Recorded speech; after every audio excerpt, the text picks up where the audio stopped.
Hi everyone, it's Jerry. I have a nice game to share with you from 1960. On the white end, strong Argentine master Osvaldo Bazan playing against Bobby Fischer. A bit of a hidden gem. We're going to see about 3 or 4 aesthetic moves out of this Queen's Gambit declined, as well as a string of 11 best moves by Fischer. The variation we work with, Bishop b4, Ragozin Defense. We got a pinned knight. White resolves the tension and says I too can play the pin game. Okay, follow up here. h6 kicks the bishop back. Pin is maintained, but at the same time the bishop is now all in on the king side. There's now no returning to help, for instance, defend any queenside squares with bishop d2. Okay, Fischer sees this as an opportunity to mount some quick pressure on this pinned knight. So he goes with c5, striking white's center, opening a path for the queen. e3, knight c6, bishop e2, and here we go.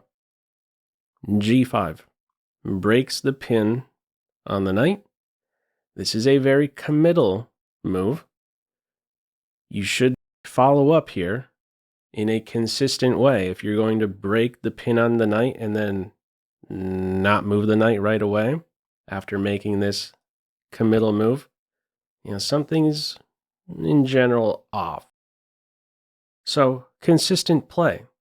Knight e4, moving the now unpinned knight. Increasing the pressure on g3, rook c1 is the best way to defend. Here comes number 3 attacker, and white's going to lose a pawn now. There's no way to really prevent this. White castles at this stage. Other moves, for instance, queen d3 or b3 can both be kicked by the c-pawn, and queen c2 would only be asking for trouble. Black's now threatening to take the bishop, hit the queen. Okay, in this one, it is simply castles.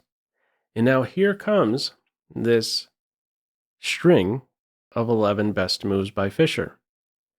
He takes first with the bishop, so that when the knight recaptures, we have this fork. He can now hunt that light square bishop. Pop quiz here, how would you continue? Feel free to pause the video. Okay, Fischer continues with c4. Now, if you're aware of this pressure here on c5, there's a good chance you spotted c4. Keep in mind, white has a lead in development here, already has that direct connection between the rooks, has a super cozy white king. This king still uncastled, not quite sure where it belongs just yet, really. It's scary in either direction. You go king side, these guys have drifted away. You go queen side, we have this sniper knifing down towards the position. But main thing here, try and keep the position closed. All right. Having said that, what do you think white wants to do? Open shop. e4, create tension. Let's exchange as many pawns as possible. The queen is, after all, opposite the black king. Fischer follows up with bishop e6. And a flashy move here, to be sure, by white. He continues with bishop c7. This isn't considered the best move. This is what the computer wants to play here. Knight to d2. Bit of a weird move here, allowing black to take on d4. What's the big idea with this knight move to d2? Well, it's to chop this pawn and then chop that pawn and really coordinate with that dark square bishop. d6 square is looking super appealing for the knight. All right, in this game, no knight d2, but I'm giving this one a 10 out of 10 for flashiness. Bishop c7, a bit of a bolt out of the blue here. Fischer takes white up on this offer. Queen takes bishop. What's the point, first of all, behind this move? White's trying to distract the black queen from watching over d5. So we're going to see after this bishop is captured, white can take on this square, and we got a pinned bishop. White's ready to get that piece right back, while the position opens up for white. Now, Fischer doesn't have to take the bishop. There is an alternative, calmer approach would be b6, and the queen is stable. She still has an eye on this d5 point, prepared to meet e takes d with queen takes.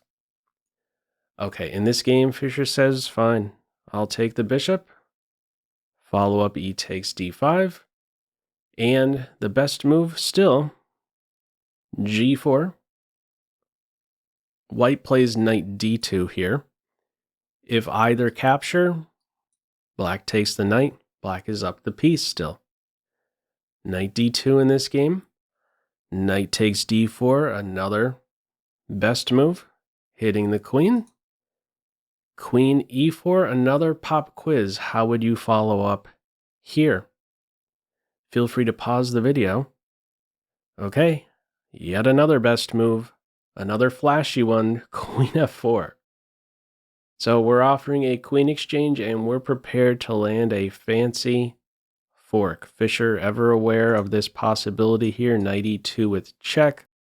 This point is indirectly covered. f4 is indirectly covered. Now, in this game, white ends up capturing on c4. If white captures the queen, well, this in fact is considered the best continuation for white. This is how it would play out. Pawn takes bishop in the end. Why did white maybe not go for this continuation? If I had to guess, it's because in this position it was seen b5 can be played, and this pawn is hung on to. Very dangerous. Passed pawn in this more simplified ending. However, this is still considered drawish with the following continuation. First, capturing on f7, and then a piece sacrifice, which wins 2 pawns and, well, actually a third soon. So it calls this position here something like minus 0.7, so still in drawish territory to be sure. Okay, in this game, we do not have queen takes queen. One pop quiz, though. I think this is a nice test to throw your way. This position right here. So this is the move played in the game. If the bishop is captured, how would you react to this? Feel free to pause the video. Okay. If you said to yourself, well, I could just take the knight and defend this guy, that's not a good approach. White would, in fact, be winning in a position like this. Even though black is up a piece, also threatening a fork. What are you doing after rook takes c4? Knight's hit twice. We got a rook check, a queen check, way too many checks. The king is way too exposed. Can't survive this. Important to recognize the danger of a position like this. Queen still on board, king without a comfortable home. The best approach to this move here would be the simple queen takes queen. And this king can now take a deep breath. Not going to get killed with the queens off the board.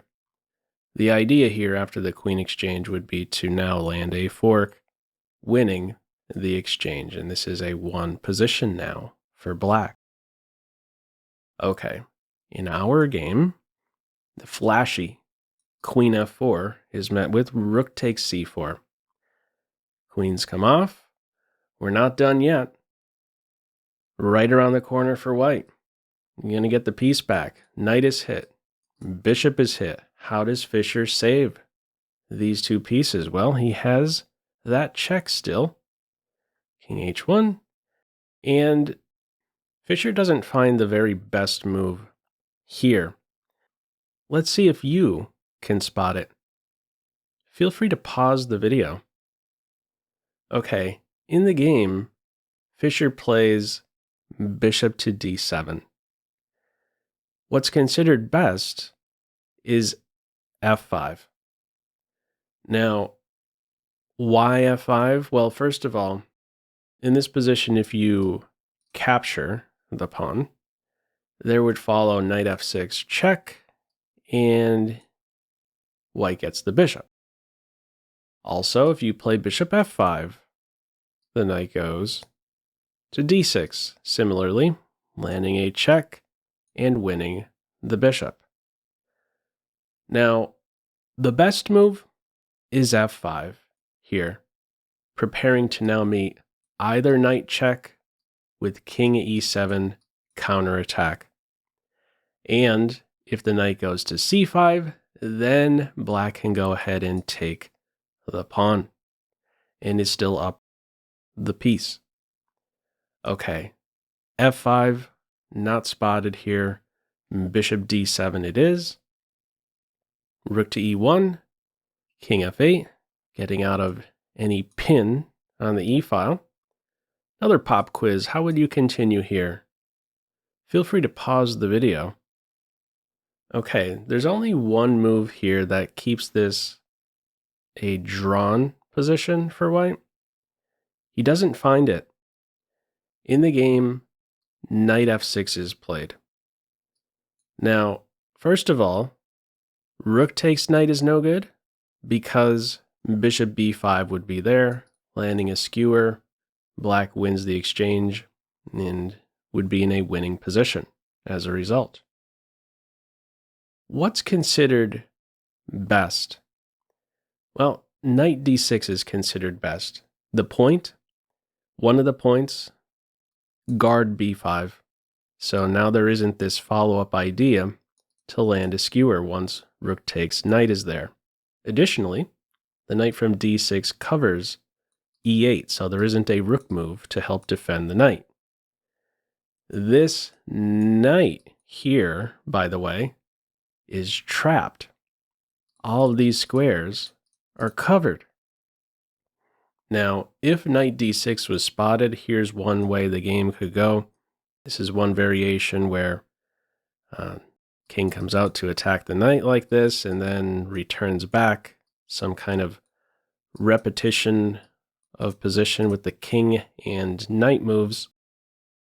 Or if black tries to go for more with, let's say, bishop b5 here, this bishop is not stable, let's say. It could constantly be bothered.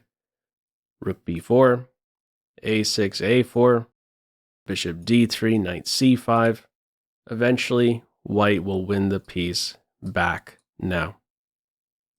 Okay, in this game, no knight d6, knight f6 it is. This is now winning for Fischer. He continues with bishop b5, rook b4, bishop a6. We're not done yet. White lands a check. Fischer goes right back into the e-file. He's okay having a pinned knight. He has seen further here. After knight c5, what do we do here? White is ready to capture the bishop and then take the pinned knight. Really cool move here. Not the only winning move, but rook h to e8.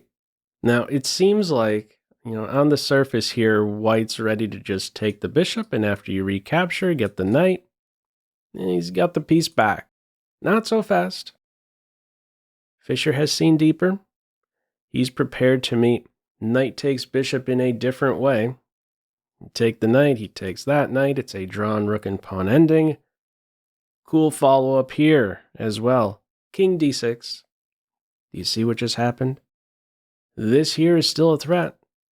And now the knight is unpinned with the king on d6. The knight is defended.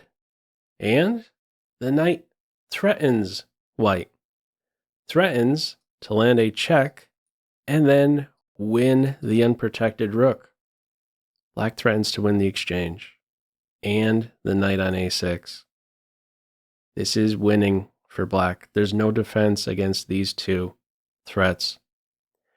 What does white try here? He ends up capturing on b7. Black's going to be up the exchange. This is really the best try. The alternative to, let's say, move the rook out of the line of fire, well, we would have black up a full piece here. So rather than allow black to be up a full piece, let's just allow black to be up the exchange. Knight g3, sure enough. Careful how you recapture. You better go with the h-pawn. If you go with the f-pawn, it'll be mate on the spot. So the h-pawn takes. There is a flight square now for the king after rook takes rook. And it's simply gone from here after rook c8 and rook c to c1. A battery is now formed on the back rank with a crystal clear mate in one threat on h1. There's no good defense to this. White resigns. What do you try here? Some silly checks. This is considered the best continuation. All right, in the end, black is up a rook. Gonzo for white. So, what did you think of this one? Anyhow, feel free, as usual, to leave any feedback to this video in the comment section below. I hope you enjoyed it and maybe took a thing or two away. That's all for now. Take care.